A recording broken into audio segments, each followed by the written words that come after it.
All right, everybody, welcome back to the channel. Today we're doing something a little bit different. I'm here with Dave Reed from Olney, Illinois, and his highly refined Thorp T-18. We're going to take you through the spinner all the way through the tail and all the modifications, I'll call them, that you've done to the aircraft. So stay tuned.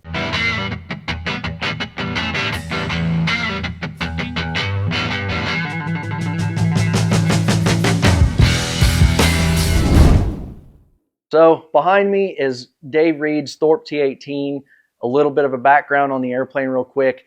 First flight was in 2007. It was built by Dave himself.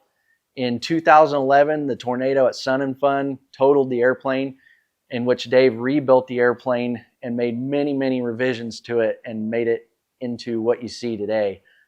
In 2021 at Oshkosh, it got a bronze Lindy, and he's got about 1,500 hours on the airframe.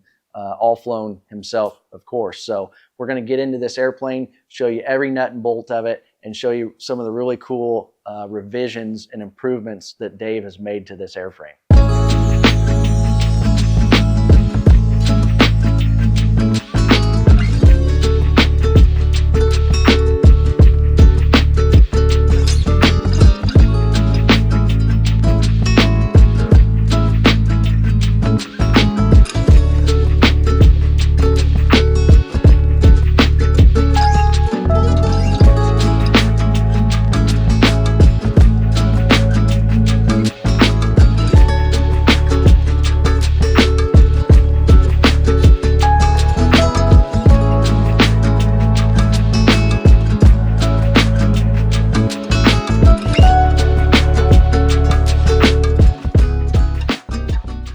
So talk to us about the spinner and the propeller, because you did something a little bit different there. Okay, so I had my original propeller began to delaminate a little bit, and so I purchased a factory propeller, but it was underpitched just a little bit for what I needed. So I built a router duplicator, found another propeller that I had, and changed the pitch by changing the way it was in the duplicator. Made my own wood propeller. Is covered with 2 layers of fiberglass. Then that made the cutout wrong, of course, so then I made a mold and made my own spinner, bulkheads front and back. So literally DIY to the max there. You're flying behind your own homemade propeller. That's correct. That's cool. Okay, so this is the third cowling that's been on this airplane. And as it happened, Derek Fritchley and I both needed cowlings at about the same time, so we decided to make our own set of molds. And when we made the cowlings, I made mine out of fiberglass. His happens to be out of carbon fiber. And yours doesn't have the chin scoop that a lot of them have. Right. Even though you're still running a carbureted engine, but you don't have the chin scoop. That's right. It's just strictly for aesthetics, but I didn't care for the look of the chin scoop. If you have one, the look grows on you. My carburetor draws in through a NACA scoop here in the belly. So take us through this pretty unique induction system setup that you've got going on here. Okay, so this is obviously the bottom cowl. I fabricated a NACA scoop into the bottom of the cowling, which then comes up into a scoop. This is baffle material that allows for flex between the engine and the cowling. The carburetor resides the air cleaner resides in the air box. Then it comes through the air box to an HA6 carburetor and a custom fabricated elbow to support it. Yeah, so I didn't even actually know horizontal draft carburetors were a thing until I saw your airplane, and what a unique setup there. And basically that allowed you to get rid of the chin scoop and just keep a smooth bottom on your cowling that way, right? Right, because the updraft carburetor would hang through the cowling even without a scoop. I mean, even without any induction system, just the carburetor. Right. Very cool. I have not seen a setup like that until I saw your airplane. All right, so you did something a little bit different with the inlets on the cowling, right? That's correct. Most of the cheeks that you see, the inlet only sticks in here a couple inches, which necessitates your baffling has to come on out here farther to meet up with it. And I always had trouble holding this part from wanting to flop around. So I incorporated the intake, which also smooths out the airflow coming in there. Then this just lays on top of the ramp, and the rest of the baffling is as normal. Yeah, so you just kind of moved it out, formed it in there, and which also gives you a lot of improved access in this front area for the starter, the alternator on the other side. Right, so you don't have all that extra aluminum Makes it easier to work on. Yeah, as a service guy, I worry about working on things. Yeah, that's a nice little subtle little touch there. So most cowling installations will have this piece as a part of the cowling. But if you want to take the bottom cowl off, then you have to take the cuff off and your gear leg fairing, or you're going to skin them all up. But by making this cut here that goes around and follows the cuff, then a couple of quick connects that you can see down there allows you to drop the entire cowling, which allows me to have the whole cowling off in 6 minutes, or back on in 6 minutes. So instead of fighting the gear fairing every time and skinning it up, yeah, you just made it a simple mod, but big effect, I think. Yes. Yeah, yeah. Very cool. So as far as removing the wheel pant, it only takes 6 screws and 1 bolt. There's 4 screws here in the cover. Takes that cover off. Then there's 2 more screws that basically just hold it all in line so I don't have to find them.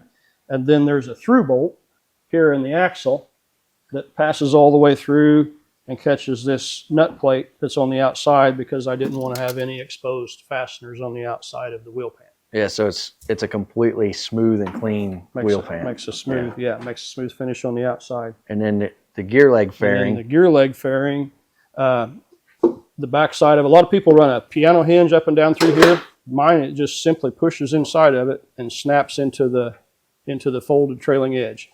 Yeah. So you just almost stupid simple, really. Snap it in there. When it's in place on the top side, it's inside of the gear cuff. There's 1 screw here that holds it from falling out, and other than that, it has room to float in there, and the gear leg can float inside of the fairing.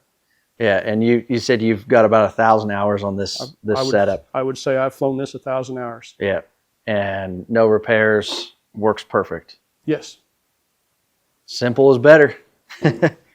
So the standard Thorp tank is 29 gallon, and whenever I was doing the rebuild after the tornado tore me up, I decided to see if I could get a little bit bigger fuel tank in there. So I made it as big as I could. What I did was essentially took the standard tank and pulled it back from the firewall 4 inches, and then built a new tank to that size. So I got an honest 40 gallons in my tank. Also, I happen to be gravity feed to the carburetor, so there's no fuel pump. So fuel management is kind of a no-brainer. You put it in one hole, it runs back out of the other hole. Every time in my other life with the Thorp, the fuel cap was back here, and I couldn't see what I was doing to fill the tank without climbing on the wing, so I moved my fuel cap forward where it was more accessible. Yeah, so you've got it in front of the leading edge of the wing. So that way you're not reaching over. Right. That way you can stand here and actually look in the tank and see what's in there. So how did the fuel tank affect the CG? Oh, so I pulled the fuel tank back 4 inches, and so we did an actual weight and balance with weight and fuel in and out of the tank, and it moved the CG back almost exactly 2 inches. So the moment of the fuel tank's 2 inches aft of stock. Yes. Okay, so that's a pretty big mod. You had to beef up it sits in the original tank saddles. The back support is a little further back than the original was, so I beefed up the frame, used 1 size bigger turnbuckles, and beefed up the supports a little bit, because that's 11 gallons of fuel. That's an extra 66 pounds. Right. So would you do that again? I mean, was it well worth it? I think it was. It's not that often, but occasionally you're trying to get around a little bit of a weather system or something that gives you just a little bit more legs.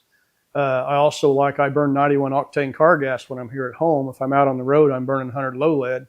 Fuel is cheaper, so I always, when I go on a trip, I start with a full tank of fuel to get the cheap gas. But when you're around home, when you're doing things, you don't have to fill it full, so you don't have the extra weight. Yeah, so at that point, of both. It's there when you want it, but it doesn't have to always be there. That's correct. Yep.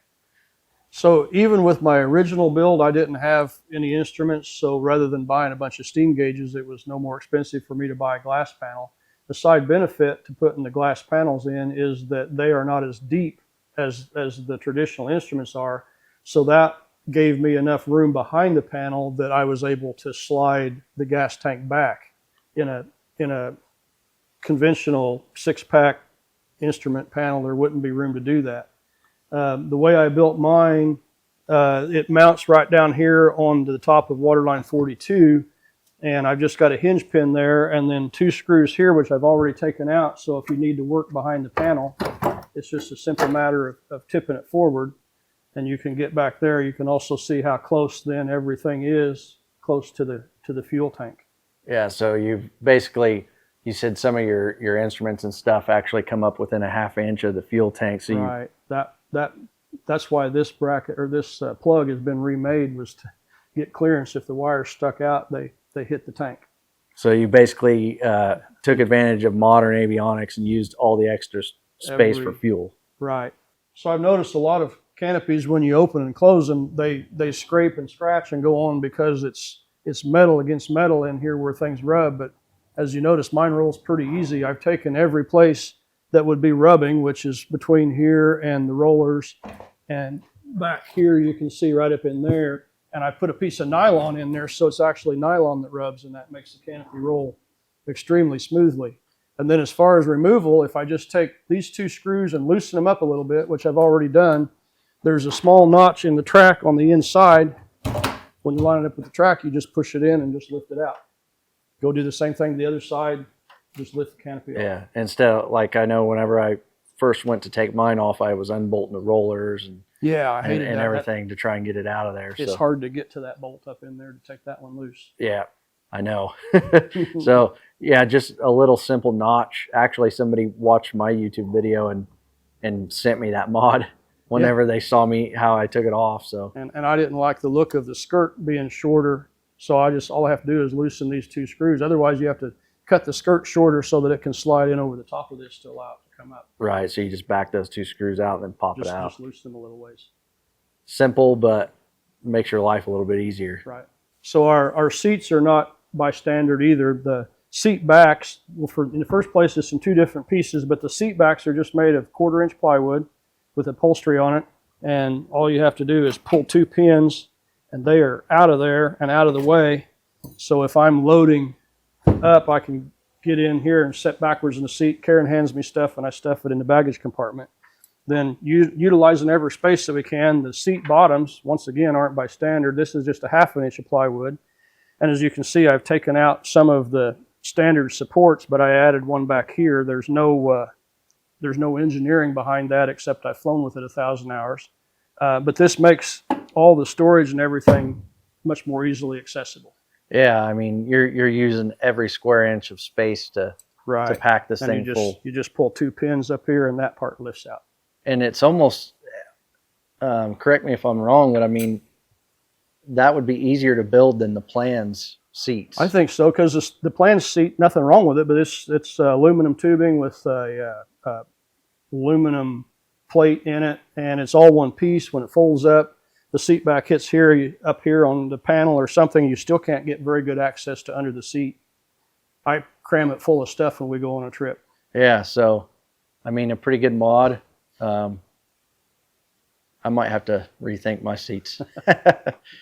So once again, to maximize our baggage capacity, we've made some tubs here. A lot of the airplanes that I see, the push-pull tube for the stabilator goes right down through here, so you have to have this much clearance in the center. A lot of the floors are just level across, but I put some tubs in there to get some more space.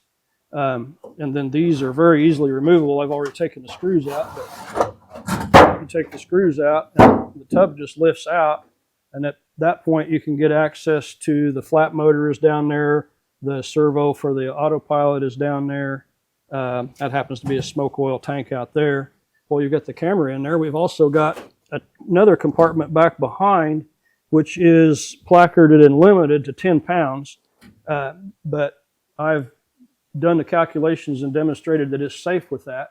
We normally say that you carry 80 to 100 pounds of baggage in a Thorp, and that's a good recommendation. But one time, Karen and I came back from a trip, and I took everything out that was not me or her, and I had 130 pounds of stuff in the airplane, and it flew okay. You could tell it was loaded, but it flew fine with that. Yeah, and so you've got, quite a bit of volume there by adding the the tubs, which gets you how deep is that? What is that? 10 inches? Yeah, a little more than that. They're right down basically against the floor. So and they are happen to have, yeah, you're right, 11 inches. So you're gaining 11 inches of depth right there on both sides of the tunnel. Plus, how long is that compartment in the back there? Most of 2 feet. I mean, we've got you can put a nice sized duffel bag in this. I mean, we've got a duffel bag that fits in each one of those. The one in the back is a good place to put light things, your pillows, your coat, your canopy cover, that type of thing. We don't want weight back there for weight and balance, but bulk stuff that's in volume, the way. yeah. And then the real heavy stuff, I always make sure I put it under the seat because you want that forward in your CG envelope. Yeah, so compared to a plans-built T-18, this is usually has some structure in there, and it's not easily accessible with the stock seat. So you've done that. I took that out and made my own bracket to support the back side of the seat. It's supported off the pivot points in the back side. This is not by plans. It's not really been approved by anybody. I'm not an engineer, but like I said, I've had that in there for 1,000 hours, and we pulled a few G's and made a few hard landings, as everyone does. I have faith in it.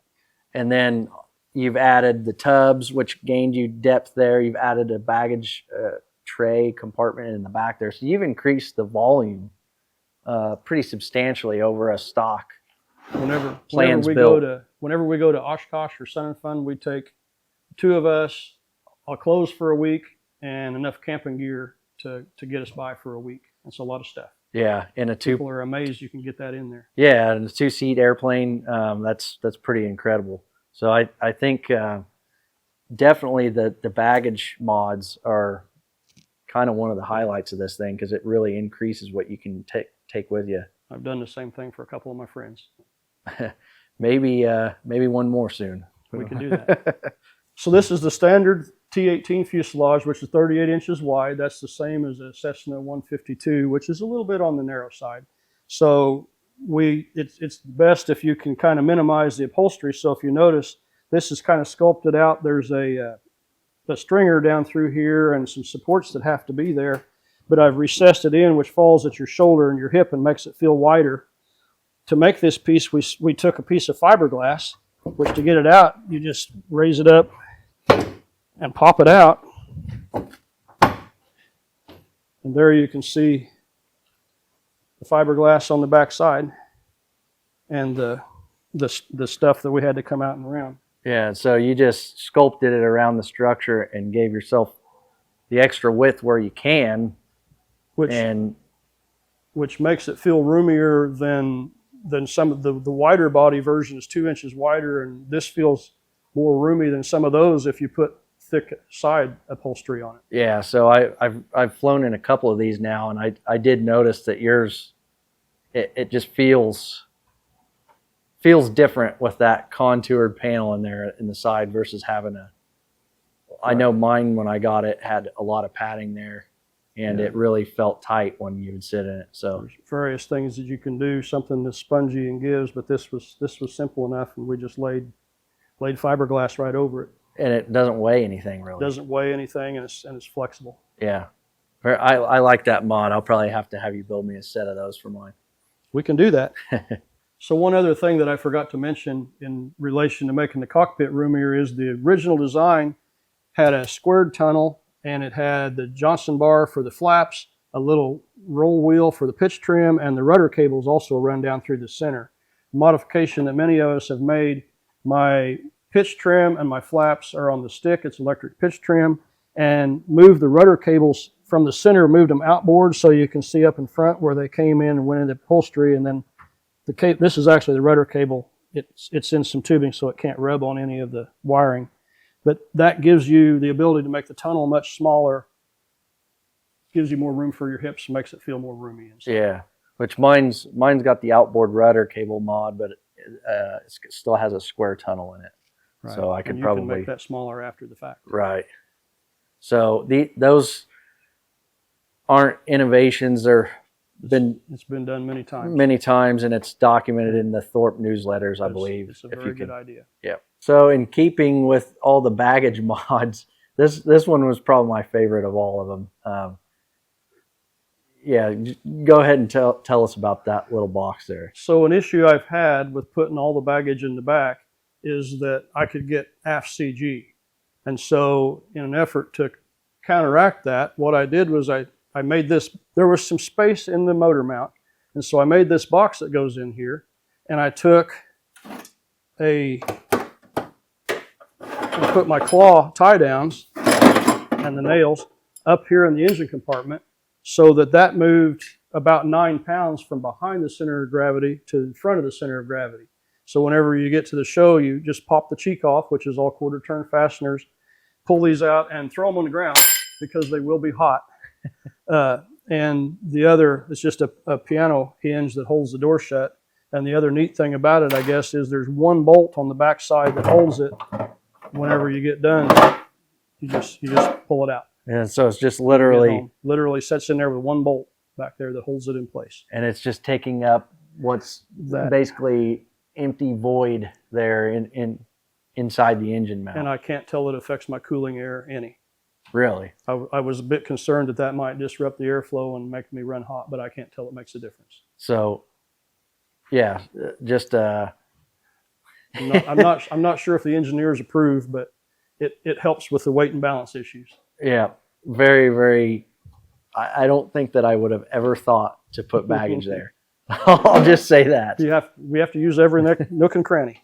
All right, so in keeping with trying to use all the available space, and I don't have very many original ideas. I saw somebody else had done something like this, but in the back of the turtle deck here, why I've got a hatch, which happens to be where I keep the ELT, and then I've got a first aid kit, and I always carry my little handheld radio.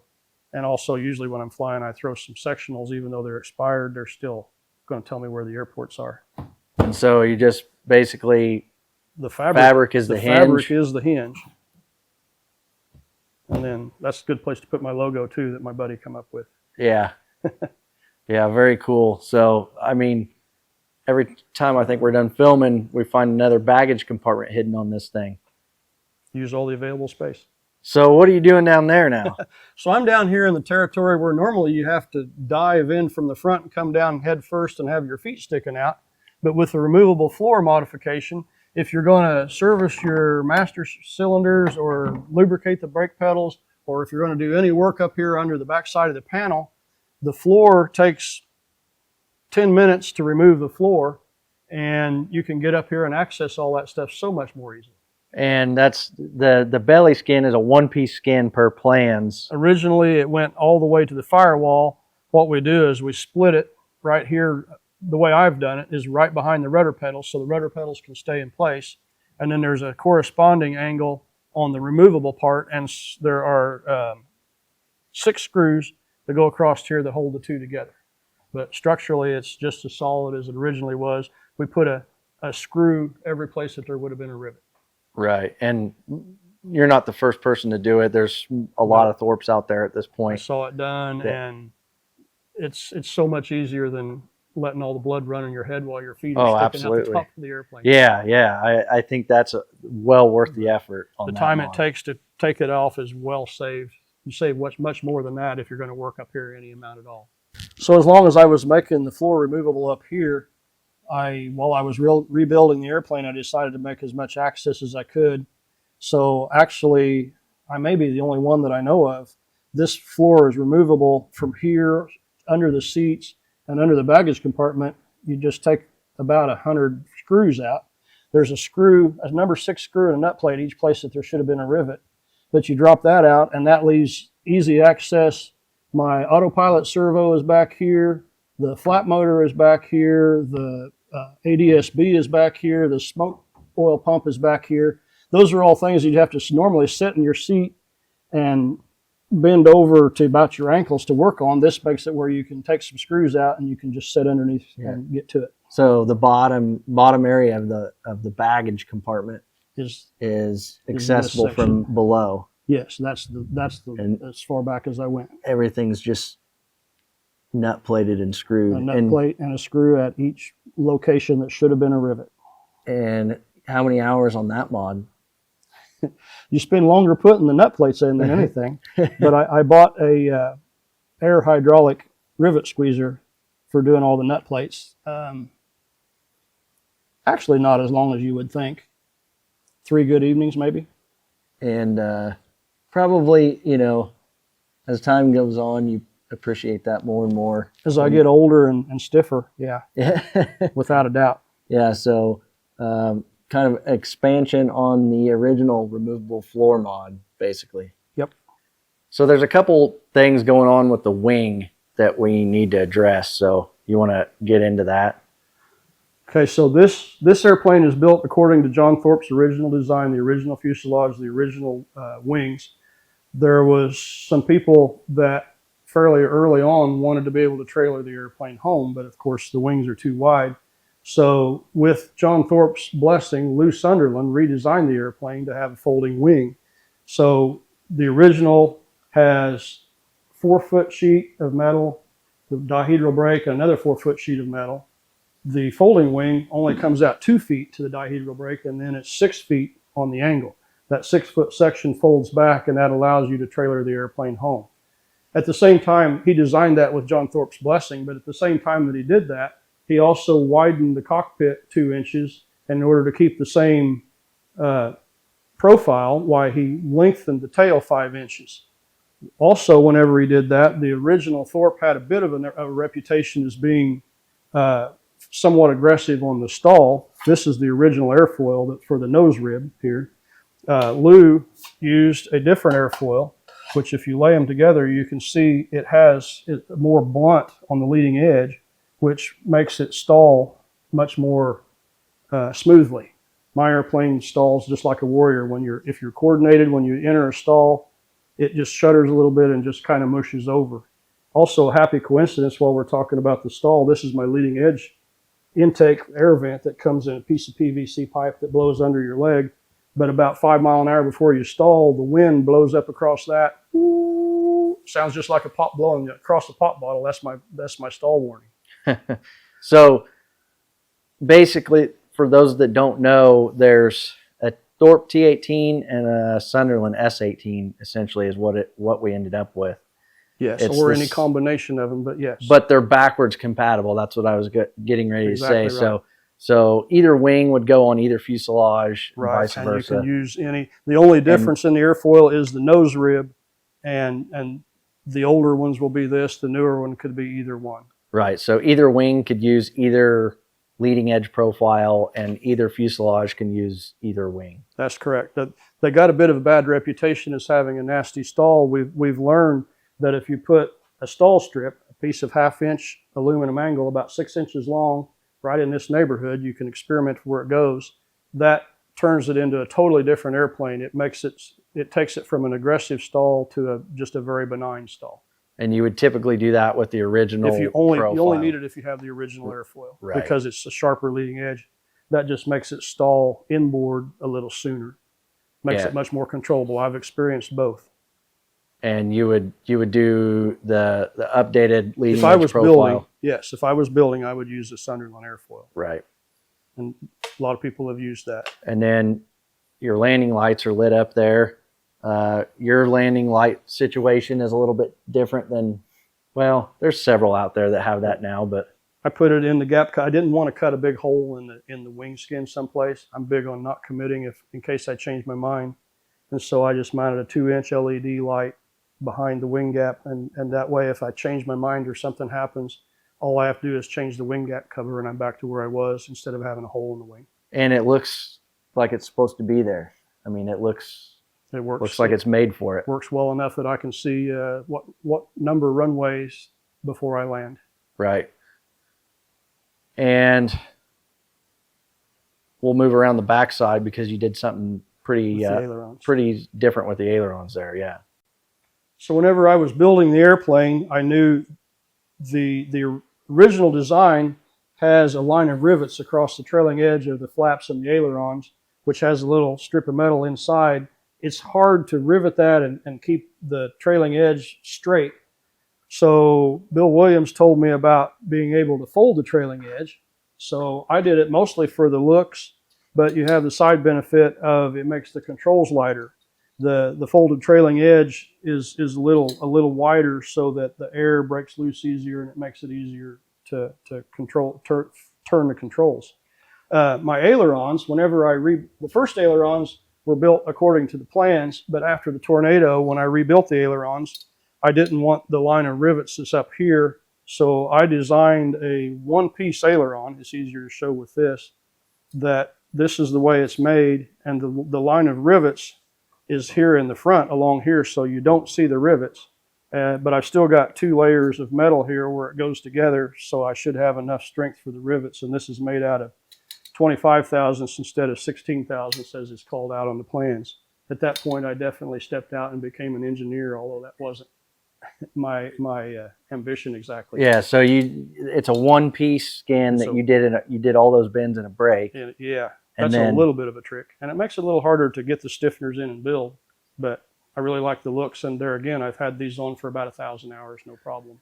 Yeah, and so you can see the rolled edge is thicker than 2 sheets of 016 or 020 coming together and being riveted together, and then you're still using the same ribs or whatever internally, stiffeners, yes. But in place of a C channel at the front, you've just increased the thickness of the skin. Right, I've got 2 layers of 25 thousandths. That's not quite as much as the mast would have been, but almost. Yeah, and so I've flown this and flown one with plans built ailerons, and there's a noticeable difference on the feel of the aileron. The roll is much lighter, especially at higher speeds. Yes, it is. It's much lighter on yours. So. And then you've got the roll trim. That's a trim tab. There's a Ray Allen servo in here. It's electrically controlled from the stick. The big boys told me when I got ready to build it that I was supposed to make the trim tab the size of a dollar bill, so I made it the size of a dollar bill. And if you've got a heavier passenger or no passenger, as small as the airplane is, it will change. You'll have to hold side stick one way or the other. With the roll trim, you can just trim it to where it needs to be and fly hands-free. So quite a bit of engineering changes on the ailerons, but like you said, these ailerons have been on there for 1,000 hours, so they're well proven. 1,000 hours, yeah, I think that's proven that they're going to be okay. Yeah, and it does look cleaner. I mean, look how nice that looks. You don't have any rivets along the trailing edge of your flaps or your ailerons. Line along here as well. Yeah, very clean. I really like that mod. So whenever I was building the rudder and the elevator, I wanted the trailing edges to match what we did up on the flaps and the ailerons. So once again, we've got the folded trailing edges, and then I didn't like the looks. There's supposed to be a line of rivets right down here, and I didn't really want those, so I continued to skin on around and made the line of rivets on the inside, which I don't think compromises strength any, but it, in my opinion, made it look a little bit neater. And then inside of here, inside the tail, is where there's the trim mechanism for the pitch trim, and the attachment points for the tail spring are down inside of there. Those items need to be serviced and inspected periodically. In the original plans, this is all one piece of metal here, so the only way to get in and inspect that was to take the rudder off and take the tail fin off. Many guys have put an access panel right here in various ways so you can get inside, but I made it a little bit bigger because I'm getting older and harder to get around. Originally, I had just an access panel right here that came off, but then I decided I could make more area. So the only rule is whenever you take this panel off, the skin is part of the structure, so you have to block it up in front of the tail wheel, or this area back here will want to flex. Right, because the skin, the panel is actually tying all the structure. It's part of the structure. Yeah. Right. But outside of that, it's been fully tested. It's been that way for another 1,000 hours, like I said, and my argument has always been every place that there's supposed to be a rivet, I've put a nut plate with a number 6 screw, which I feel like should be just as strong. And as many rough fields and hard landings and such as I've made, if there was going to be a structural issue, I think it would have surfaced by now. Because I'm not your perfect pilot. Yeah, none of us are. That's a really nice mod there too, because I know from personal experience, taking all the tail apart and taking that it's counterbalance out of there. it's hard to get in there. Yeah, it was not fun times. So I immediately recognized the need for better access back there. And then as long as I was making fairings, I also made a little bit of a fairing down here to cover up the front edge and the bolster plate that holds the tail spring. Don't know that it makes a difference in performance, but it makes me happier because it's there. So I've certainly enjoyed showing you around my little airplane. It's been a constant state of improvements and refinements ever since we brought it back from the tornado in 2011. There's a lot of ideas that I've taken from other people and things that I've seen and ideas that other guys and friends of mine that we've tried as kind of a flying test bed. But that's one of the things that we love about the experimental airplanes. Yeah, and if any of you guys have any questions about what Dave showed on the airplane and you want to see stuff in more detail, I think we're kind of in agreement that we'd be glad to go into more depth on some of the modifications.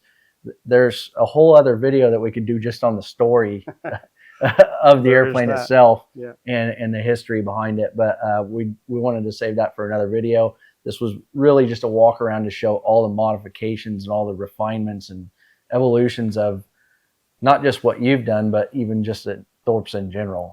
I've been a pretty good thief. I steal ideas. There's no real points for originality. I've stolen ideas all over the place. I know whenever I got a hold of mine, there wasn't really a collective place where you could go and really understand the airplane and all the modifications and the revisions. So we kind of wanted to put something together and get everything brought together. If you're looking to build one of these, I guess we should mention that you can purchase an S-18 kit and build one. Alex Pearson, Thorp Aircraft, yes, based in Texas, San Antonio. Okay, has just bought the rights to the plans and kit, and he's planning to produce parts and kit the airplane. Trying very hard to promote, and we want to help him promote. Yeah. So if you're looking for an alternative to an RV that's probably cheaper than an RV, looks better, and you can go buy a kit and you can build this airplane. I mean that's the Thorp is still alive, and it's maybe potentially going to gain some popularity here. We hope so. So it mostly needs promotion. We want to support Alex. So there you have it. If you have any questions, drop them below in the comments. And as always, we'll see you guys on the next one.